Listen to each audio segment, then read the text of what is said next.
Oh yeah. Yo, what's up, everybody? We got Mr. Super5Stoned here with us live on the Zoom slash in the building, however you want to call it. So, yo, welcome, Mr. Super5Stoned. It is a pleasure to have you here at Bridge de Gars. My name is Holden Stephan Roy, and this is basically the interview show where we run through the lives of interesting people such as yourself, Mr. Super Five Stone. We walk through your life and we just kind of learn about you and extract knowledge nuggets from your experiences. So, just before we kick things off proper, can you just let the people know where you are from? Yes, most definitely. If you cannot tell in my voice, I had that country twang, a little bit of a country style into it. I'm down in College Station, Texas. So way Mm. down in the South, man. Way down in the South. Super dope to be here. I greatly appreciate it. I could tell you were in the South, but my Montreal self cannot tell the difference between the different Souths. So like it's not like as clear to me as it might be to some of the people that are more familiar with the US geographical accents. But that's going to be super helpful because the first question involves a very young Super 5 Stone. Is a little bit of a story, and when it lands, you can kind of take it in whatever direction you want. And it starts off with my girlfriend, and she's washing the dishes, right? And she's got her phone playing, Mm. and it's that Black Eyed Peas song. The I got a feeling, Oh yeah, ooh. And she's vibing and she's yeah. dancing. She's washing the dishes and shit. She's doing her thing. And basically, I started thinking about this song. Like, basically, you have this moment where it's sitting there now and she's washing dishes to it. It's like this chores music. It's like exercise music, this get up and get active kind of vibe to it. But if you think Yep. about this same very song just 10 years in the past, is some club music. We all up in there real Mm. drunk, dancing around. And this was like everywhere, no matter where you were at. People were drunk, Yep. dancing to this track. It's currently moved into wedding music lexicon, actually, is what I found out recently. That's right. You can drop that at any wedding and it'll be a hit. But that's crazy to think about how music kind of evolves over time. And it's like this individual song had its own lifespan and its own journey as its place in our lives kind of changed from like when we're clubbing and it's the soundtrack to that to when we're doing boring shit and we want to go back to the soundtrack of the fun. And then Right. it got me also thinking a little bit about the modern club songs and how there's a bunch of people doing dishes to Up by Cardi B's and stuff right now. It's kind of just how these tracks kind of play out. But with if songs kind of have these journeys and whatnot, that means us as the musicy people, we have our own musical journeys that we go on, and the different things that play out in our lives change, but also attached to these different moments and whatnot. And it got me thinking about how usually when we all talk about this, we go back to that like adolescent phase when we discover our identities and we attach ourselves to music and it becomes more of a cognizant choice that we indulge in. But really, music's always been around us. It's always been a part of the experience. If we go all the way back to our youngest memories, there's gonna be a little music here and there that kind of trickled in. As an example, like I can remember Yep. being like 4 or 5 years old.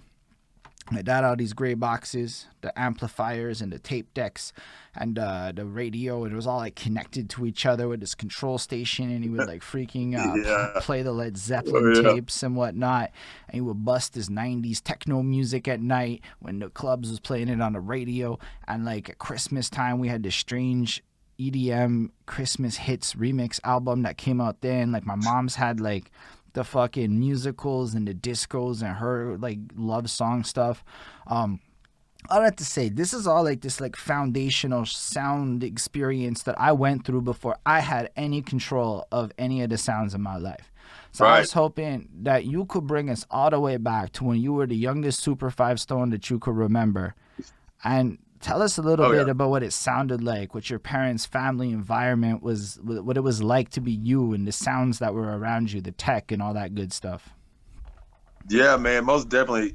It's crazy you said that because I can remember vividly. Still, the same song today still has a huge impact on me. Phil Collins, "In the Air Tonight." I remember being 5 years old and my dad played it on repeat, man, repeat. And I'm sitting here, I'm like, this sounds amazing, right? So that was like the first like into the '80s type of a style of rock, the ballads that I had first heard. Then going up from that And it's crazy because I remember my mom was a fan of this group and she bought me their tape and it was New Kids on the Block. Go Mm. figure. 1990, 91, you know? So I had that. But then when I got to be about like 13 or 14, my taste of music really, Before we really get changed. into that, let's stay when you're young a bit, because there's usually some good nuggets that we can extract and nobody else gonna ask you about. So when you're like 5, are you like in like a musical kind of life? So your parents is bumping music, but does that mean you're like a 5-year-old doing all kinds of dances and stuff? Are you into that kind of No, world? no, I was actually all into athletics. They had me, I was very gifted athletically. So, Mm. but wanting to be able to sing, I've always wanted to do that from that point. I can remember that. I can remember saying in my head, "This is what I want to do when I grow up." Right, and at 5 years old, you don't really. It's a dream to you, but at that same time, it's something that really piqued your interest. That just is like, Mm. and it sat, it resonated. And with that song in particular, with Phil Collins, the way his vocals were, man, like it wasn't the sound of like the tone that he was singing in; it was the emotion that you can feel. That for me, I remember that. It's just like, okay, you're able to move people. And me being a child, you're able to move not just me as a child, but my parents who were adults, right? You're able to move people with your words. And that right there is what hooks me. Like that. It's like, I want to be able to do that. If I can do that, I can do something that can change shit, you know? Yo, it's nifty that you bring that song up, because if I listen to your most recent stuff, you can kind of hear that influence of that very track in the sound that you're fucking with right now. Yeah, So that's super nifty, and that sounds amazing. Um, all thank you. right, so you were what kind of athletics were you into when you were young? I was in, man, they had me in everything. I was into soccer, baseball, I was very much into it. I was really good at it. Um, basketball. I played any sport that you can name. I competed swimming. I competed in track. I competed in everything athletically. That's what I invested my time into because they wanted to always keep me busy. You know, keep me busy. You stay out of trouble. You stay busy. You're out of trouble. And if you're good at athletics down in the U.S., of course, you can get a college scholarship to go play. You know, if you're good enough, you'd be able to get school paid. So that was always drilled into me was, hey, you need to try and do something, you know, blah, blah, blah. But still at the same point, it was like in the meantime, like I would always, as a kid, man, I would sit there and I would be in my room by myself, just having music on. I wouldn't be outside running around, playing around, doing stuff like that. I was very creative. I was always drawing. I was Ooh. always painting, or I always had music going. That was prevalent, you know. But athletics was the main thing at that point in time that had taken over was athletics. That's cool that you were drawing and painting, because believe it or not, before we moved on, I was gonna bring it back to that, because graffiti's part of the element, so it's kind of like attached to drawing. So I think it's Right. cool. So yeah, you. What would you listen to while drawing when you were young? Like, what is a vibe like? What kind of stuff did you I draw? back well, when I was young, specifically drawing more. That's like when more of the '90s, early '90s alternative grunge came about. So you had a lot of Silverchair, you had a lot of Alice in Chains. Nirvana was coming out on the scene huge. You know, Red Hot Chili Peppers at the time. So I loved a lot of that. I also loved blues music. Like I would have Stevie Ray Vaughan at any point in time. I could listen to Stevie Ray Vaughan play any day, sing any day. There was something about his vocals, you know, and but I would always have something that was like just good tempo, man, upbeat, because that's the type of mood when I was drawing and painting in that I was always in. I was not, if I was ever sad, I wouldn't be drawing, I wouldn't be painting. Like that's just me. When I'm in that way, I don't like to create. I try to just get that done with. So I always try to keep positive type of influence, man, because that affects my mood. If I put something on negative, I'm gonna feel negative after a while. Mm. All right, so that sounds like off the jump you have a very artistic background, but you're also getting a lot of discipline and like learning how to deal with people through sports that are coming into the equation right away. So, what happens when you get to adolescence? You said you got a more defined taste in music. What do you remember? Like the first song where it, like went from like, okay, this sounds good. My parents are bumping this to, yo, this my favorite song. Yeah, I can remember that vividly. I remember I had a guy that was he was an assistant coach and I was 13 and he gave me and All Eyes on Me 2-part CD Tupac, right? Okay. And at the time, I wasn't listening to rap. I remember vividly putting on that very first track. Actually, the one that I listened to was All Eyes on Me, and I was hooked. I was hooked. I had never in my life heard somebody that was lyrically able to put words in such a way that was poetry, that was just painting a picture that was so vivid. You didn't even have to have somebody explain it. It was just there. And you could feel what he was talking about. I memorized that entire CD front to back, word to word, man. I was hooked because I was just like, how does he do this? How does he do this? And then on the flip side of that, that's when I was also introduced to Led Zeppelin and Okay. Jim Morrison and the Doors. And that, and even more so later on in my life when I meet my wife, who's my wife now, she had a huge influence on my being around her. But Led Zeppelin, hearing Stairway to Heaven for the first time, or Dazed and Confused. It was just like, dude, how these guys make these guitars sing to you without having to sing a lyric to you. The guitars are singing, Jimmy Page is making it well. But then you have the vocals. It's like Robert Plant, man, there's not going to be another Robert Plant. There's not going to be another Jim Morrison. And, this is pre-auto-tune days, before they're using auto-tune. So when you hear this rawness of these vocals and just the power and the soul of it, and you're just like, man, and always wanting to do music, that's stuck in my head. It's just like, okay, how can I do this? Like, how could I learn how to start doing this? And for me, I literally would used to sit there and sing every song word for word with it, man. No matter if it was off tone or not, because you're not going to hit these notes. But the fact is just doing it because it was putting it into my head. This is what I want to do, right? And that was 13, man, 13 years old. And then 14, I was literally in the studio for the first time. So a year later, Okay. studio. So let's recap there. So you're like surrounded by music your whole life. You're already obsessed with this idea from like wanting to use your essence to convey that level of emotion to connect since you were like super young. And then you basically get into memorizing the shit out of other people's music that you feel is worth emulating, studying it, practicing it, going all out at like 13.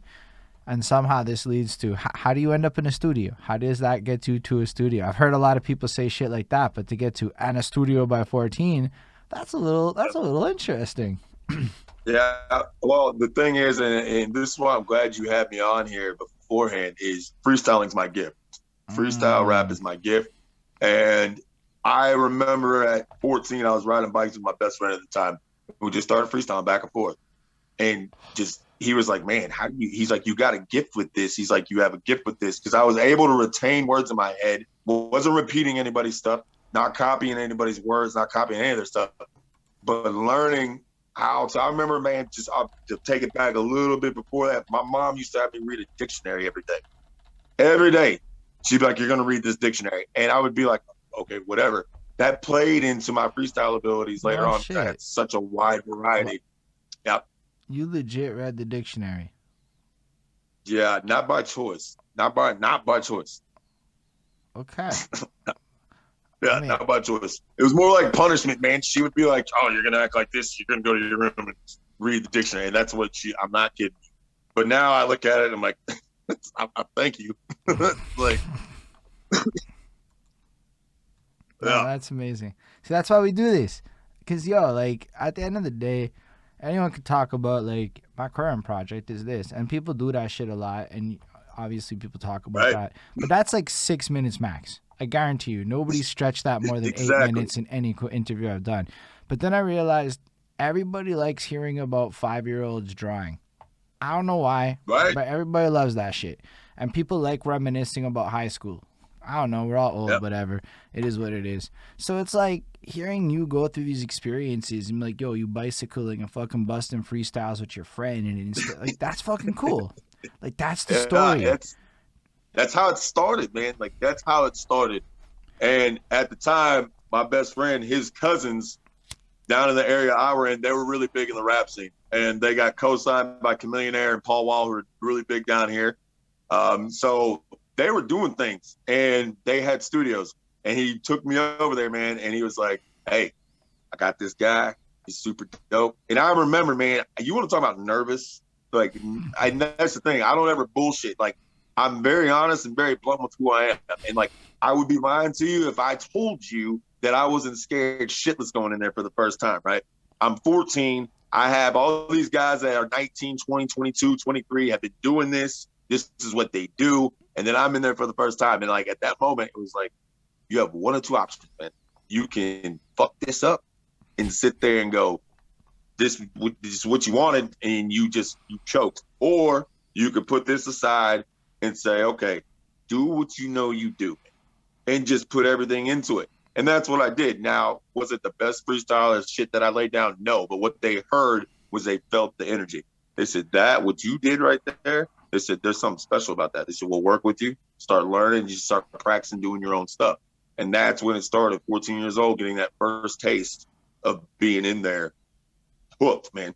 Hooked. Yo, that's big. And I like that you said that it didn't really matter that it wasn't the best freestyle, but it was the energy and the passion that you put forth. Yep. Because a lot of people I find focus a lot on like being the most technically proficient MC that they know how to be with like complex writing and everything. But yeah, I just like the fact that like rather than worrying about how good you are per se, when put in a position, you blasted it with all the passion and the energy, and people felt what you brought to the table. And it's that shit that you do that like you can literally fumble verses and still own a crowd if you're doing it right. People just fuck with it. Like it's a moment y'all had or whatever. So it's like it's cool that you're able to like catch that at like such a young age and even just be in that position and then jump at it. So then what happens after you get this like big inspirational bout? So here's what's crazy about this too, man, is my family, right? Like my mother and my grandfather, them literally didn't know the type of music I was doing until almost 5 years ago when I took it in a professional direction, which I'll get into. But because I never thought that they would accept the type of music. My family, they're middle class, but it's like down south, it's conservative, right? So I always had that fear of my head of being judged by my own family. Right. So I sat there, and after I did, the first mixtape I had done, she had heard the shit. When did you do your first mixtape? At 15. How did you pull that off at 15? Like, how did you get beats and stuff? I had guys that were producers there, and they're like, hey, man, let's put out an EP. And at the time, you got to understand, there was no DistroKid. There was no TuneCore. There was no United Masters. There was none of that. So what we would do is we would actually print hard copy CDs and go sell them, $10 a pop. Just go everywhere at the stores, man, or be like knock on the door to people we knew, sit there and sell them out the trunk of the car. And it worked. That's how you built your buzz back in the day where we're at in Houston and Texas. That's how you did it. Was you would physical hard copies, man. Like nowadays, it's not like that. Nowadays, it's super simple. Back then, no, man, it was whole different. But at 15. So, it's like, it's crazy that people say it's super simple now. I'm like, bro, I've only ever been an internet rapper. It is not super simple. It is like super simple to get your music to the store. And then it's like, okay, then what? Right. I kind of like. That comes into, there's a whole different part of that. But like, then it's like, I kind of think back to it and it's like, yo, when I listen to people describe this mixtape grind, I'm like, it honestly sounds a lot more fun. Like, it sounds like there's like a charm to like being part of the scene in regards to literally being out there. And I like talking about this because, I never did it, but I know a lot of people in my city did. I know a lot of people in a lot of cities did. And I know a lot of people made a lot of money that never got written down anywhere off of these moves. Right. Which is just like a big thing to think about because in this era of data and Billboard, it's like how many people actually did shit that nobody can try. Anyway, so you're 15 out there hustling mixtapes that you made, and you guys had access to all this gear and people invested in you because of the freestyles and the passion and whatnot. Were y'all doing like music videos too, or was that like not accessible back then? No, it was just strictly on putting recordings down and doing like any pop-up show anywhere. So I remember performing for the first time at 16 years old, and there was maybe like 20 people. Not a whole bunch, but for me, 20 people, I was like, holy shit, 20 people here. Don't fuck this up. Like in looking back at that retrospect, like anytime I perform now, I still get that same feeling as I got then in the very beginning. I still get the butterflies, man. I still have those nerves until the very first note drops or the first beat comes on. And Yeah, I then feel that. then I'm in my zone. But I would be lying if I said, no, I don't get nervous. I don't get bullshit, man. I get butterflies terribly until I'm up there and then I'm in my element, and it goes. I think it's more the anticipation and everything, but at 16, I remember doing 20 people show, man. And the music back then compared to now is nothing like it is now. So, but looking back then, it was something I was proud of. It was something that I was just like, oh, it's so dope. And, people were like, hey, your shit's dope, man. But I think a lot of them just said it back then because we are doing something that it was like, we're doing something that we said we were going to do and nobody else would do. So it was like the support was there for that. And I think once people started to realize, oh, shit, you're actually taking this seriously, that's when like the whole attitude changed. They're like, oh, this isn't a joke. This isn't some just fucking hobby, right? Like, this is what you actually want to do. To be fair, it's like you're like 15, 16, so I guess it's a little different when you're trying to explain to people that you're really serious about this and it's what you want to do. Yeah. Because, like, Yep. I mean, it's a different challenge to explain to people in your mid-20s that you want to seriously be a rapper. But when you're 15, like, Right. it's like people are just like, bro, finish school. Like you're supposed to be doing Oh yeah, music. they're like, bro, I don't even want to hear it. Like and then honestly, yeah, do finish your school, stay in school, get your education, get it done. Now, if you want to do it on the side, do it on the side. And that's what I did. But like, I understand that concept of you're 15, all you want to do is for a living. Really, like, what are you talking about? Like, go focus on other stuff. But at the same instance, those same guys also saw the talent. They knew it was there. So they're like, we're willing to spend time with you. We're willing. It was like a mentorship more than anything, which was I'm very grateful for because that was my foundation of learning how to record my own vocals, learning how to EQ anything correctly. Like mixing wise, that's a whole different thing. But like vocally, that taught me the foundation of all that. So I'm grateful for that, man. I remember the program we used was we actually got it off LimeWire when that was still a thing back in the day. And we took Acid Pro off there. We got it off there for free. So, and that was before they started using the box, which they use on everything now, right? Everything has a box. This is pre-box. So you have the full studio program. And that's what we use for the first thing to record off of. That's incredible, just how like you just grabbed what was accessible, y'all just made it happen, Yep. And you're doing this all as a minor, just like, and even a Canadian minor, which is a less of an age than your minors, but like, so I mean, are you also actively continue to perform after that 20-person show? So is this like a whole grind you're taking on for a while? No, I would say after 16, 17, 18, I really focused on athletics with school. I had college scholarships to go play football. So I had to really focus everything on that. Needless to say, that worked out for 1 year. So, and then this whole time, I did not touch music. So I didn't touch music back again until literally I was 25.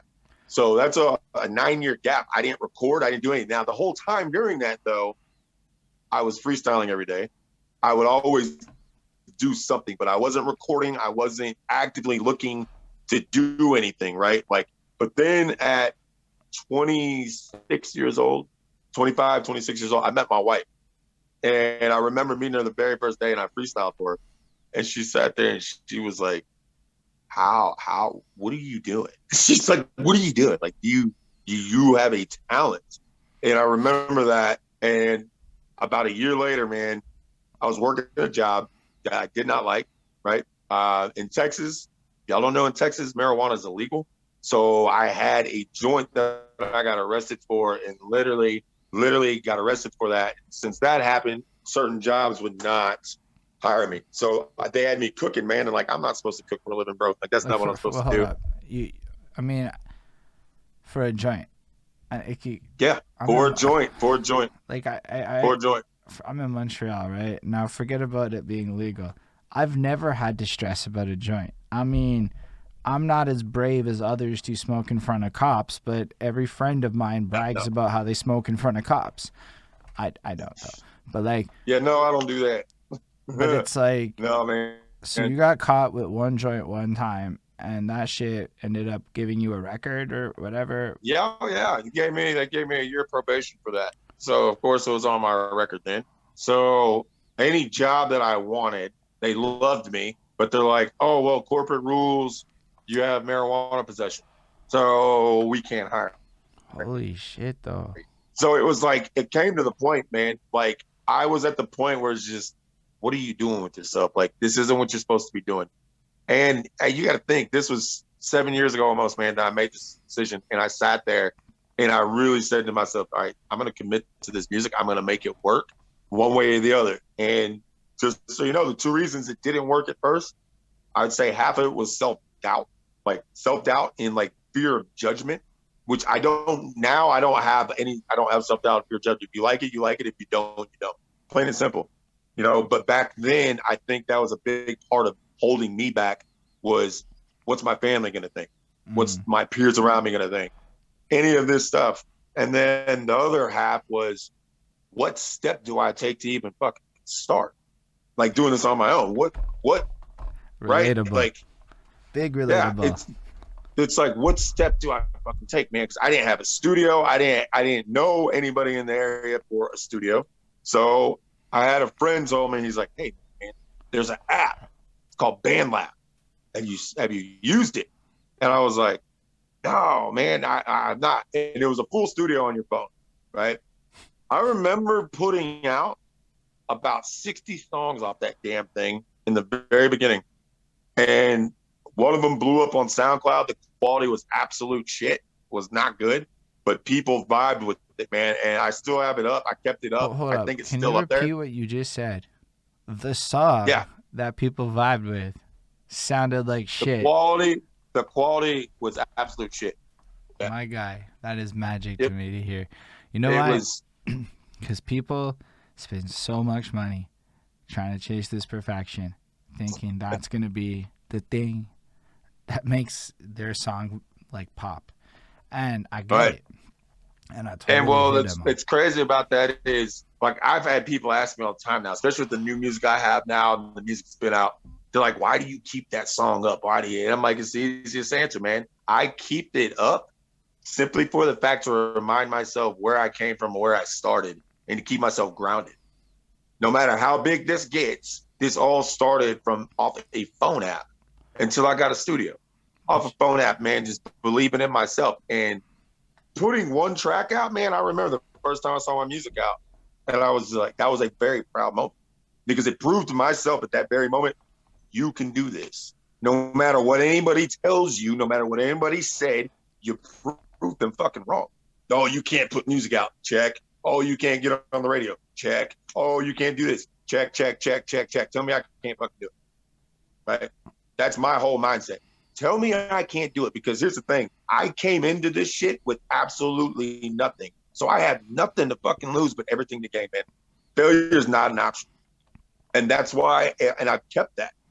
You know, but it just took the first step, and then getting the studio, which I'll get into with you, having that, and then just everything that came in between. Tell us more about this fucking journey. So this app let you make beats? No, it's actually, you can make beats on it, but it's actually a full recording, like DAW, off your phone, where you can actually import the beat in there as a stem, and you can record X amount of lines you want, and actually mix it down to the best of your ability on there. And it will give you actually pretty damn good quality once you know what you're doing. Yo, how much does that cost? How much does free? Yo, you're saying that everybody could have copped a $25 mic off of Amazon that's half decent? Yes. Yes. I know that because I copped a $25 mic and I was like, bro, this is actually pretty good. Yeah, no, no bullshit. Yeah, you sure can. And then plug that into your phone, record some shit onto your phone, and bang out like a mixtape or two. Yeah, no bullshit. That's exactly what I did. Exactly that. It was free to use, and it teaches you, man, like whenever you do get into a studio of your own, or if you're in somebody else's, because everything now is software, right? So everything's using a DAW, using programs. That will show you the basis of what you need to know recording. So when you go into a studio, if you get your own, you're already going to have the knowledge of, oh, okay, this is how I do this is how I do that, this is how I do this. Instead of just going into it, not knowing a thing, looking at all these knobs and looking like, okay, what the hell's reverb? What is EQ? What is brightness? What is contrast? Like, those things all make a difference. Delays, all this stuff. And BandLab, you can actually do that shit. It's not as in depth as some of the programs, but they still give you the option to do it. And just to like add an extra layer to those people out there going, well, I'm never gonna go that deep with it. If you don't know how to say the words EQ, and if you don't know what an attack is on a compression, I think compression has attack, and you can't like link these terms together, sound engineers are gonna know you don't know what the fuck you're talking about. Hey, here's what's crazy. You said this. My sound engineer, my guy that did all my new stuff, right? My brother Biflexion out of Australia, bro. I didn't know the verbiage, right? Like when he said, hey, bro, you're bleeding your vocals. I didn't know what the fuck that meant. So like I asked him all these things because here's the thing. I always ask positive criticism. One is a great thing. And two, when you're an artist, man, anybody that's an artist or wants to be an artist, keep this in your head. When you have an engineer that knows what he's doing and he recommends certain things to you, do not get upset. Don't take it as an attack. Don't take it as, oh, he's fucking dogging my shit. Don't do that. Actually take it, utilize it, and incorporate it. And here's the thing, if it works, then great. If it doesn't work, chances are y'all are going to find a sound that came out of that. And it's going to work either way. I swear, for years, my dude would give me advice, and I would be stubborn. But I'm paying him, right? So he's going to be like, fuck, whatever, do what you want. And then at one point, we had to have the talk. Upon which, I mean, to be fair, I was ready for the talk where he's like, you got to make better music. You got to focus on the music, not on you and what you want to do with it. Maybe like, like rethink some of your approaches. Maybe we splash some auto-tune on you and fuck your no auto-tune policies. And maybe we just just do what sounds best. And, like being a one-take king, that was my dream back in the day. Everything had to be one take. That's what they used to call me all the time, one take king, bro, because I just smashed it in one take every time. But I couldn't do it nice, right? I would spend like 57 one takes to get the one take sometimes, and that's not the most efficient process. It's just not. Yeah, but you know what? The fact that you still did it, though, is what makes the difference, bro. You know how many times, and here's the thing, talking about freestyle in general, okay? When I hear somebody say they freestyle rap, that means you are freestyling off the top of your head in that moment. Nothing is scripted or pre-written, right? I've had producers, man. I've had artists sit there and they're like, oh, this is a freestyle. And it's not. And then I've had a guy go, well, bro, freestyle could be where you have a half written and then spit the rest. I'm like, that's not freestyle. Like, you lost your mind. I was like, a freestyle is completely off the top of your head. It's in the moment. That's what's the best thing about freestyle. It's in the moment, man. So, and then people, oh, you freestyle? How do I know it's not scripted, bro? How do I know? Give me a topic. Give me a topic every 20 seconds. Give me a different word, stuff like that, right? And I do that for practice, bro, just so you know, probably every day. I'll have my wife or I'll have my buddy be like, bro, give me a different word every 30 seconds. Keeps my head sharp, keeps it going, keeps it moving, keeps it transition. Oh, we got a question here from Ismail, who also had another question earlier I ignored. But first, the other one. Has anybody given you compliments about your voice, given how unique it is? Which I feel like is a compliment in a question form. Thank you. Actually, I do appreciate that. It is a compliment and in a question form. But yes, I've had numerous people sit there and go, your voice is super unique, man. And all I can do is tell them thank you. There's nothing I do that's different. I'm just a big dude, man. I'm 6'3", about 205. Big dude. I look like a Viking. You know what I mean? So I'm glad I have the voice that fits it. And his other question, which was more of a straight question, is: do you produce beats or do you plan to? I do plan to at some point, yes, because I have the actual software to sit there and learn how to do it all correctly. And not even that, having the engineer that I have, if I had questions or if I needed anything done, I can always just hit him up and be like, bro, what do I do? And he's like my dictionary now, man. Like literally, it's kind of crazy, but yeah, I want to be able to incorporate everything musically where I can do all of it. I play guitar, I sing, I rap. Only thing I have not done is literally make my own beat to be on it. So yeah, that's gonna actually come next at some point soon.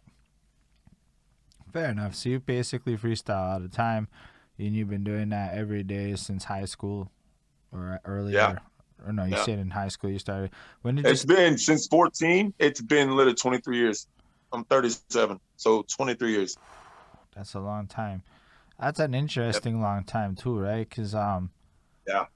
sometimes people come into it new, and when you come into it new, you're like hungry, and you want to. It doesn't matter Mhm. how old you are. You don't know how long other Nope. people have been doing this shit, and where they're coming Nope. from. So And hearing like, that, here's it's the like a thing. humbling thing, you know. It's super humbling, and not even just that, man. Like, nobody can tell you, no matter what age you are, oh, you can't do this. When you find your sound that's unique and not like anybody else's, you're gonna be successful. You will, Mm. it will work, man. And like for me, just for a background for everybody, when I was signed to management 3.5 years ago, I had management for a year, and they had Sony was pushing for distribution, so I had that shit. Right, it wasn't for me. Being independent was the way for me to go. And but I'll give you an example. I've learned some things when I was with them that I still take to this day. But one of the most defining things that sticks out at this time, and a lot of people don't know this about me. So you'll enjoy this little nugget here, man. I had the guy, my manager at the time, had sent me this beat, and he goes, "Hey, man, I need you to make a track to this. We're gonna have a conference call after you send it back, and we'll go over it." All. So I did this, right, and I'm like, "Oh man!" And you got to think this is like almost 4 years ago when I was using BandLab. Okay, I didn't get my studio till a year after, so I'm using BandLab. All right, so I didn't know the difference. So I'm sitting there, I'm like, "Oh, this is fucking dope," and I sang on it, right? And I actually auto-tuned my voice, and I thought it was actually decent. Looking back on it now, I'd be like, okay, you could have done better. But time, at that time, I was super fucking proud of it because he kept on telling me, man, take yourself out of your comfort zone, take yourself out of your comfort zone, take yourself out of your comfort. That's all I heard constantly. So I was like, well, what better way to do that than to start singing on tracks, right? And it was something like I remind you, since 5 years old, I always wanted to do that. So it for me, that was a huge fear though, was what's he I know I can rap, but what's he gonna think about me singing? Right. So I did what he said. So I'm going into this meeting, man. And I'm like, oh hell yeah, he's gonna love this shit. It's gonna be a great call. Oh no. It was 25 minutes of me getting completely shit on how terrible it was, on what the fuck were you doing? You're wasting my time. And I remember the one thing that he told me was don't fucking sing. Don't sing. Right. So, and I'm gonna tell you, for 5 days, I'm not gonna lie to you, 5 days, man, I was fucking livid for 5 days because I had never had anybody do that to my music. I had never had anybody sit there and trash it the way he did, right? But literally at some point, 5 days in, it clicked. And I took the anger out of what he was telling me and I listened to what he said, right? And there's certain things that he was really right about. But then I burned that thought in my head. It's like, oh, I can't sing. I'm going to prove you fucking wrong. And I've kept that with me for the past 3 years. And it's been trial and error, man. Like, believe me, I didn't take vocal lessons. I wasn't in choir. I wasn't any of this shit. It was literally just practicing vocal, just singing and literally building your vocals, man. They start to build. You're able to start to hit octaves. You're able to hold notes. And then all of a sudden people are like, holy shit, you can sing. It's like, yeah. Oh, yeah. Yep. Yeah, I know what that's like. My girlfriend can tell you all about that. She can absolutely describe that whole process in my showers and whatnot. And I belt awfully for years, but it got good. Not like great, but like I'm actually pretty proud of my shit now. You should be. No, like for real, like it's like for real, like 4 or 5 years of like I'm gonna learn how to do it. Basically on that same shit, motherfuckers kept telling me it would always be car rides. I'd be in the car with people, and some fucking song comes on, and every time I belt out because I love the shit, and it's their favorite song. And whenever you sing somebody else's favorite fucking song in a way that is less than like karaoke perfect. Yeah. Stop ruining my favorite song. I'm like, yo, that got me so mad. I'm like, fuck it, I have to learn how to sing. I'm not doing this for the rest of my life. I'm not, and I'm gonna ruin their songs for the rest of my life. So it's like we had to figure this out. That's where it was with me though, man. Like it came down to, and literally what also came down is what separates me as an artist from everybody else. What separates me, like if I go out rapping, everybody else is rapping too. Like That doesn't make me different. What's going to make me different? My voice makes me a little bit different. I get that. But it was like, you really need to like start utilizing your vocals. That's like start incorporating blues, soul, start incorporating rock, start incorporating R&B, start incorporating metal. Like I did all these multiple genres with rap included. That's what I started to do until I found my sound, which it took me literally, if you think about it, in essence, 23 years, but took me the past 4 years doing this professionally, 4 years to find my sound. And like the new tracks that I sent you, though, that's my sound. And I found it and nobody's doing it, man. Like that's what I told my engineers. I was like, bro, we have something that nobody's doing. And it's all because we believed in it, what we were doing, one, believed in our music, and two, we push each other. You know what I mean? Like you can make a good track or you can make a fucking banger, right? Like I want to make a fucking banger. I don't want to make just a good track, man. That to me is a waste of time. Let's make a fucking banger, right? Because music, man, it moves people. Like you said, it moves people, man. Like that's the whole thing with music. I want to be able to connect with people on a musical level because I tell people, man, music is literally, I'm giving a piece of my soul to you through my music. You're able to hear what I feel through my music. It's a connection to my soul. That's why it's so raw. That's why it's just so, it's just there. It's because I don't write anything. Nothing's written. Everything's just off the top. All of my songs, everything, books, everything. Nothing's written. So I stay in that moment and I make sure I stay in that until that track's completed. Yeah, serious stills, man. I like that you approach it like that. I got some questions about this whole management indie distro, all your deal shit, because how often you talk to people who actually been down that circuit. And believe it or not, a lot of people care about this shit because nobody really Googles very well. So it's the truth of it. What are the benefits of management? Like, why would I want management? Benefits of management, specifically if they're with a good label, a big label, big name. Management is going to be getting you booked on the shows. Management's going to be getting you television appearances. Management's going to get you booked tours. They're going to get you paid. Their goal is to sit there and make you successful because they have to recoup. Because as an artist, when you get signed to a deal, especially like a big deal, they're going to give you an advance. Keyword, everybody listening, remember this, okay? If you're an artist and when the time comes that you get an offer, you need to make sure and understand what advance means. Advance is a loan, okay? That's how money you're keeping. So if they go, hey, we want to give you $400K, okay, cool. But we're going to recoup at a 25% interest off your album sales. We're going to recoup off of your streams. So you say 25% make their interest? Money back. So that's $400K plus is that annual interest of 25. So now every year that goes by, you're up a hundo. Until it's paid.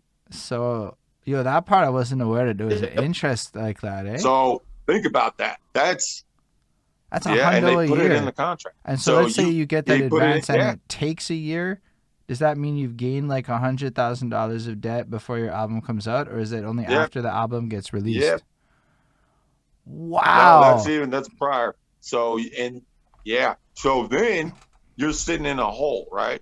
So now say that works out though. Say your album comes out, you're making your money, and they're happy as can be, right? You're not gonna own your masters at all. The label owns it. So any music you make with them after your contract is up, they still own that music. Why do you think it cost Kanye $330 million to buy his? Why do you think Taylor Swift, who's written how many hits, she's going through trying to get legal battles with Scooter Braun, who's her manager? He owns her masters. And he told her flat out, no matter how much money you offer, you're not getting it. You're serious shit when you get into that. Well, she's re-recording everything because DMX now actually... she is, yes. Did you know DMX did that one time? He actually has an album that he did that was like, I was like, why did he do this? I didn't know it at first. And then I realized when he because you own the copyright. So as the artist, you own the composition, but the recording is the masters. And here's how you get your masters. Here's how you own your masters, just so you know. The studio that you record in, right? Say I record at home. So I own all of my music because I record it in my place. It's my music. When you record in their studio, that's who owns it. So it'd be like, okay, well, record here. And like, no, you're gonna record in our place. That's how that's literally how you own your masters. Just so everybody knows, it's where you record at. It's not where you send your stems to. It's where you record the vocal composition. So where you get the basis of the song at, or where you make the beat, that's who owns it. Whoever owns that studio owns the master. Yeah. That's serious. It's crazy, bro. Like, and they don't tell you this. They're not going to tell you this stuff. They're not going to be like, hey, let me just tell you, we're going to take this, and then we're going to take a little bit more too. But the thing is, it has its pluses, like I said. Having a label behind you, you now have the big machine behind you, right? So say your album, they have an album that they want you to do. They're going to allocate anywhere between $250,000 to $400,000 just towards the album alone. They're going to then allocate anywhere between $600K to $900K for a music video. And then they're going to allocate another about $150,000 to $250K for branding. It's a lot of money. That's all tied into your one project. Yeah, right? That's a lot of money. So it's a lot of money. Yo, but you just to counter that from the independent side, that's what you're up against when people talk about paid. Yeah. Yep. And what's crazy is like radio used to be able to break a single on radio, it would generally cost you about $250K to get it in circulation on the mainstream radio shit. It's about $250,000 up. And now though, with the independent artists, and like independent artists have now literally just as big as an opportunity as your major label artists, it's going to take you a little longer. I will say that. It's not going to come just like this. And you shouldn't want that, honestly. You should understand and know your worth. Understand that. Know what you're worth and don't ever sell yourself short. You know what I mean? Just don't do it. It's being able to own your music is pivotal. Being able to own the correct percentage of streams coming in like a label. All right. Can you repeat that? Yeah, so the streaming, so say like you get all your streams on Spotify, YouTube, everything like that. Generally through your independent artist, you have 100% of your royalties. Through a label, you're only going to get about 30 to 40. Right. They're going to take 60 to 70. Yeah. That's a lot. Yeah. So it's a lot. But I guess the other side of it is independent, and this is an actual consideration I've had recently. Not that I want to get signed, but maybe management, like not necessarily big management, but like there's so much to it. Being independent. There's a lot. And like I'm in a position where I still have a day job, right? Because like it's just where it is, right? And then we're doing all this other shit. Like to me, this is promo. This is my promo, right? Like I get to go out into the world like this. It's an alternative strategy that we're hoping lands in a different way, But honestly, just to think about trying to manage getting booked, that requires knowing about all the local shit, knowing the promoters, reaching out, figuring out how to play all that game. And all that is hours. It's not like a 5-minute job. We're talking about legit research into shit, figuring out. Because let's say you look at a promoter books 15 people on a regular. Do you blend with those 15 people? Because if the answer is no, don't do that show is my experience, because you might get like footage out of it, but like I don't know, man. I performed at a lot of shows where like I didn't fit the vibe, and like I couldn't really convert fans or anything, because like the people really weren't there for what I was doing. Right. And that makes sense. No, I've been in that situation. So, and all you can do is just still try and do it the best you can.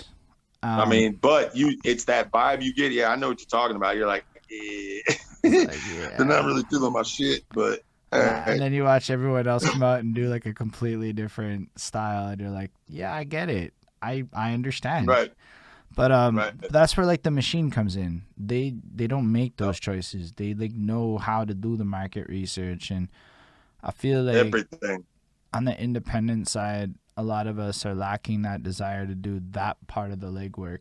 And so it's like, if you are going to not take that machine, you have to like... It takes time, like you said. It takes time. But here's the thing. YouTube is by far one of the best resources you can use. And also Google anything. Nowadays, everybody has answers for everything, right? Like there's some type of answer somewhere. But it's literally taking the time to teach yourself, man. And like That's what I did. We freeze again. We froze again. Did we Yeah, freeze we again? got most of that audio. Even that part, you said you were paying them $100 a track, and they weren't Yeah. actually doing work, and you didn't know better. So via the self-education of Google, you were able to educate yourself both on how to do it, Yeah. but also how to find the right people to work with. Yeah. And it's literally one guy I work with, man. One engineer. And How, I've used many over the 4 years. He's the only one that knows my sound that can give me that sound. so how did you meet this engineer that you work with? Actually, off of DistroKid, man, they have a thing called slaps.com. It's a huge community for artists off of DistroKid that you're able to literally upload your music to this community.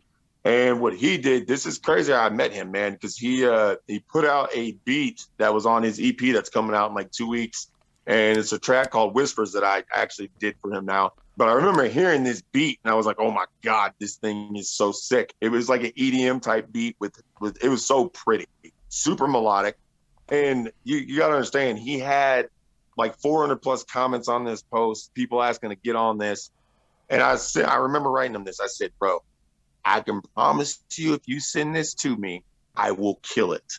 So I didn't expect to hear anything from him. Within an hour, though, he emailed me. He's like, here's the beat. Here's the beat, brother. That's how he is in Australia. Brother, I sent you the beat." So I got the beat, and I told him, bro, I said, give me 2 hours, and I'm going to send you back something, which I did. In an hour and a half, I sent him back my shit, and he was like, holy shit. He's like, "I've been looking for an artist with your vocals." And then what he asked me, though, is he goes, "Do you mind if I mix it for you?" And me, I was like, "Sure, man. I would love to have somebody else mix my stuff," because it all came down to trust. He told me what he could do. He was a drummer for 6 years. He toured. He's a professional sound engineer for 12 now. Like, I was like, dude, what do I have to lose, right? It's either going to sound better, or if anything, it's going to be the same as when I sent it. So I sent it to him, and bro, the shit he sent me back blew my fucking mind. I kid you not. I sat there and said, holy shit. He's in Australia of all places. I would have never met this dude. I would have never known anything. And his style of producing and mixing with my vocals and the stuff man, he transforms the track into a song. Put it like that.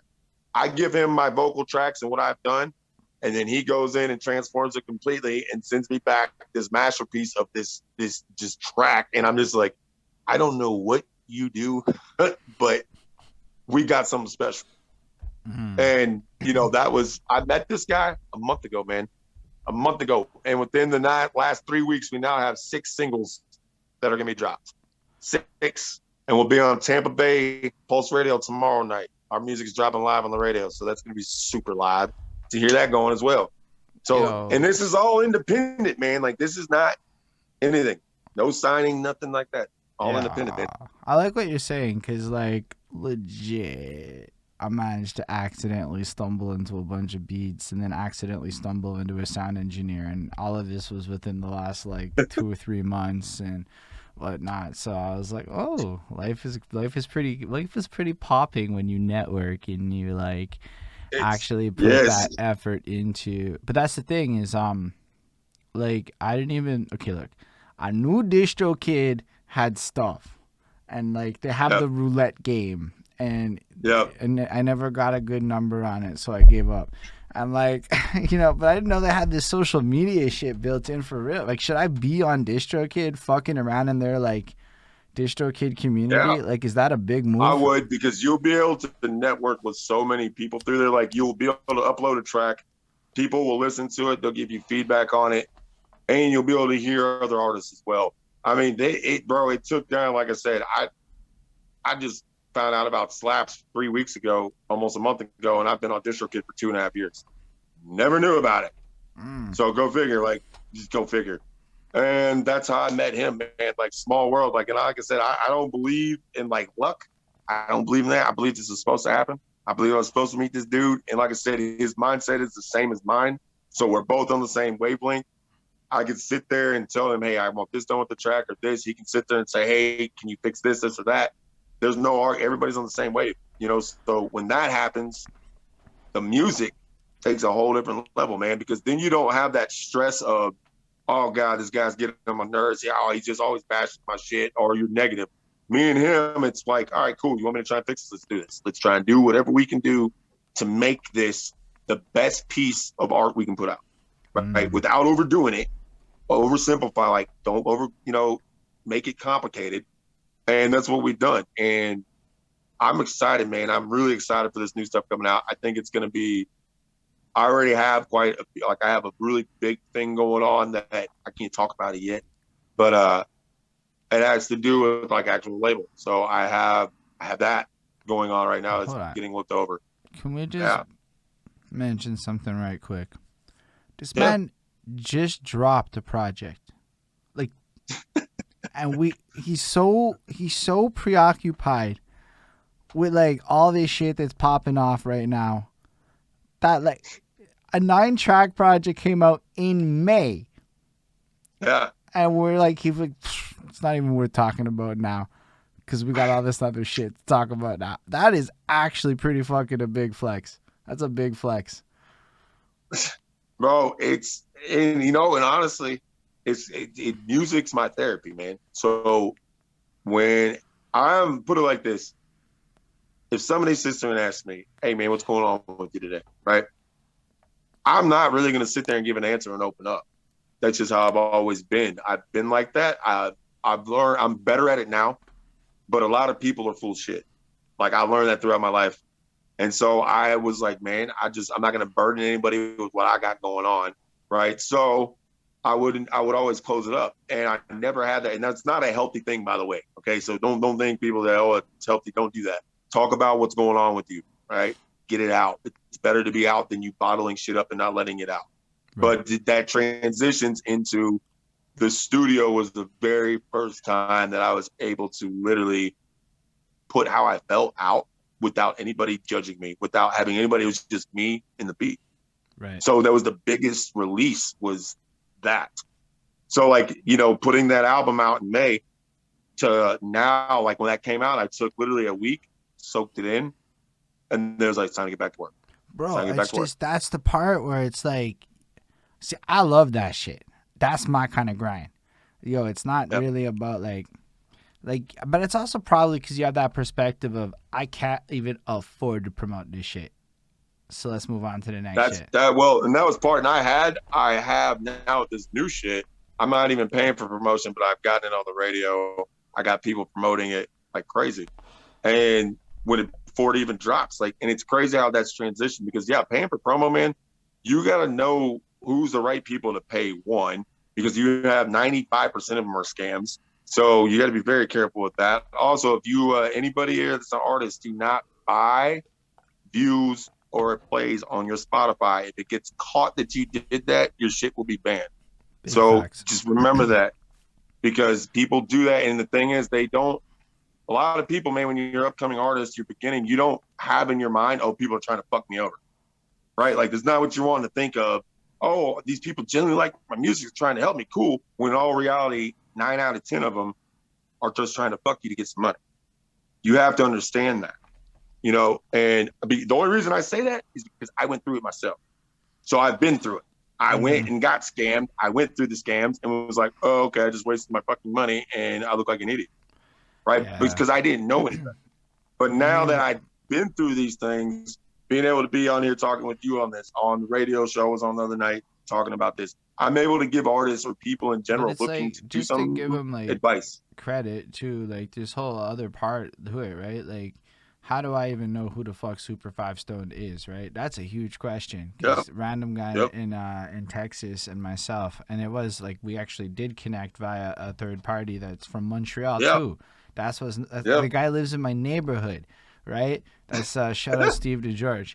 So like me and him is like homies. So he hits me up one day and he's telling me about this wonderful thing he's behind this battle booth. He's revealing people found out it's him or whatever. There was a whole to do with it. And then all of a sudden he starts coming through with the Crossroads Cypher.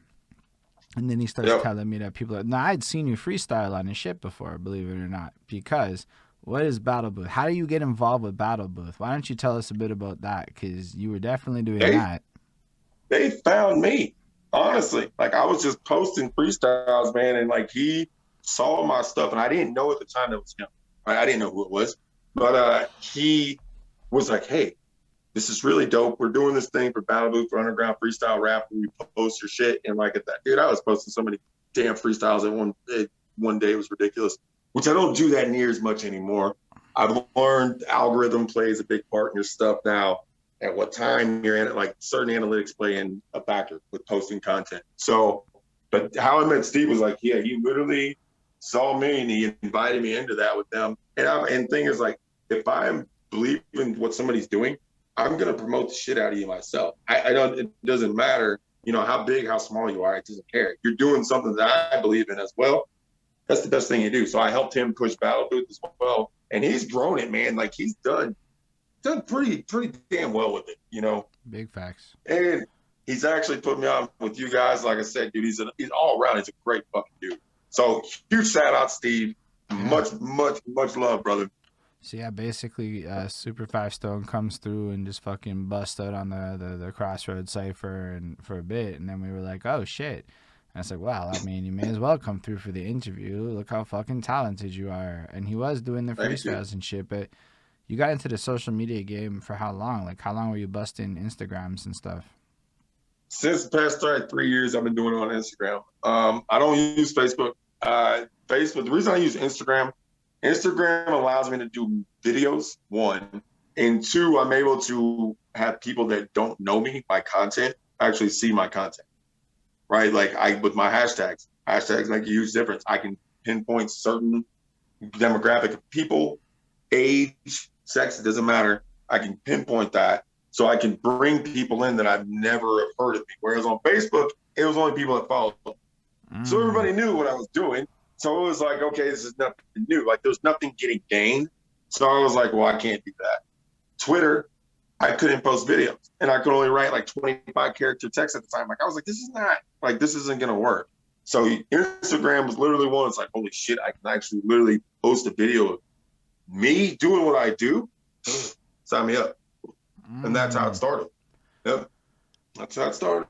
So there'd be definitely a huge correlation to your Instagram's ethic of freestyles. That's like your mixtapes, in a sense. It's crazy, bro. Because if you go, it's a lot of posts. But from the very beginning till now, I'm aware. I was trying to figure out where you were from, and I had to scroll real fucking far down to find that weather picture you have of that one time.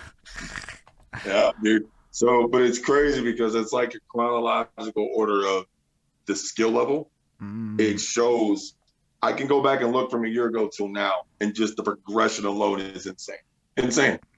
It's like a timeline for me, literally.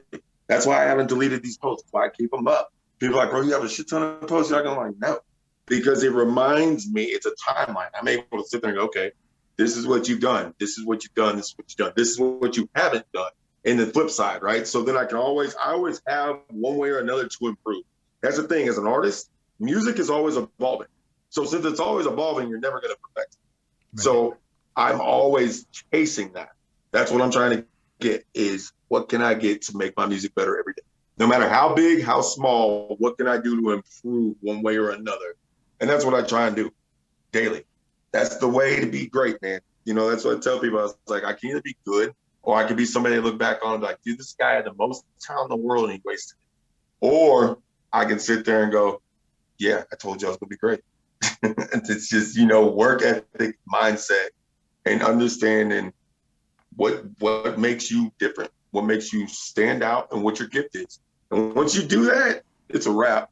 Facts. It's a wrap. No, it's big facts. I really heavy to all of that. Man, like you got a lot of passion in you. Like everything about you. Yeah.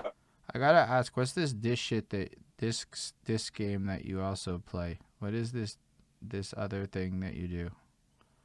What?